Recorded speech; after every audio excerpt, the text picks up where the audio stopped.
Class 11 geography, chapter 3 বায়ুমণ্ডল। বায়ুমণ্ডল। একাদশ শ্রেণী ভূগোল, মহাসাগর তলের ভূপ্রকৃতি, বায়ুমণ্ডল। তোমরা সবাই মন দিয়ে শোনো, সবাই সাবস্ক্রাইবটা কিন্তু দিয়ে দাও, সবাই লিখে দাও, আর স্পেশালি সবাই সাবস্ক্রাইবটা দিয়ে দাও, বেল আইকনটা প্রেস করো। সুন্দা ও মোজাম্বিক খাত কোথায় দেখা যায়? ভারত মহাসাগরে। সমুদ্রের গভীরতা কার মাধ্যমে নির্ণয় করা হয়? শব্দ তরঙ্গের মাধ্যমে। টেলিগ্রাফ মালভূমি কোথায় দেখা যায়? আটলান্টিক মহাসাগরে। বারমুদা প্রবালদ্বীপ কোথায় দেখা যায়?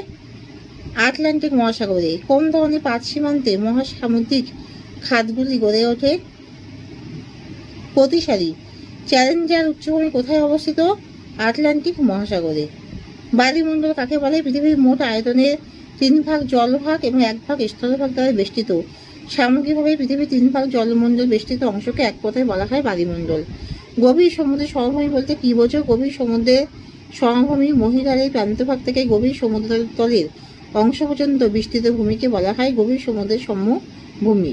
আটলান্টিক শৈলশিরার উত্তর ও দক্ষিণ অংশের নাম উল্লেখ করো। উত্তর অংশের নাম হলো ডলফিন উচ্চভূমি আর দক্ষিণ অংশের নাম চ্যালেঞ্জার উচ্চভূমি। অগভীর মহীসোপান অঞ্চলে মৎস্যচারণ ক্ষেত্র গড়ে ওঠার কারণগুলো উল্লেখ করো। মহীসোপান অঞ্চলে প্লাঙ্কটনের প্রাচুর্য, মগ্ন চলার অবস্থান, নাতিশীতোষ্ণ জলবায়ু, ভগ্ন উপকূলের বন্দর, পোতাশ্রয় গড়ে তোলার সুবিধা। সমুদ্র খাত কি? গভীর সমুদ্রের সমভূমিতে স্থানে স্থানে গভীর খাত দেখতে পাওয়া যায়। এই খাতগুলিকে বলা হয় সমুদ্র খাত। শৈলশিরা কি? সমুদ্রগর্ভে আগ্নেয়গিরি উৎক্ষেপণ করে গলিত লাভা সমুদ্রপৃষ্ঠের সিংহের ন্যায় সঞ্চিত হয়ে যে ভূমিরূপ গঠন করে তাকে শৈলশিরা বলে। আটলান্টিক শৈলশিরার উত্তর ও দক্ষিণ অংশের নাম কি? উত্তর অংশের নাম হলো ডলফিন উচ্চভূমি আর দক্ষিণ অংশের নাম চ্যালেঞ্জার উচ্চভূমি। সমুদ্র স্রোত কাকে বলে? পৃথিবীর আবর্তন, বায়ুপ্রবাহ, সমুদ্র জলের উষ্ণতা ও লবণতার তারতম্যজনিত কারণে সমুদ্রের উপরের জলরাশি নিয়মিতভাবে প্রবাহিত হয়। সমুদ্র জলের এই গতিকে সমুদ্র স্রোত বলে।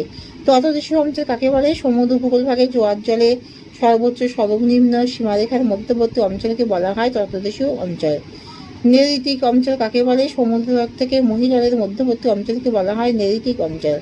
মহীসোপান কাকে বলে? পৃথিবীর মহাদেশগুলোর প্রান্তভাগ ক্রমশ ঢালু হয়ে সমুদ্রে নেমে গেছে। সমুদ্রের এই অগভীর ঢালু সংকীর্ণ বৈচিত্র্যময় ভূভাগকে মহীসোপান বলা হয়।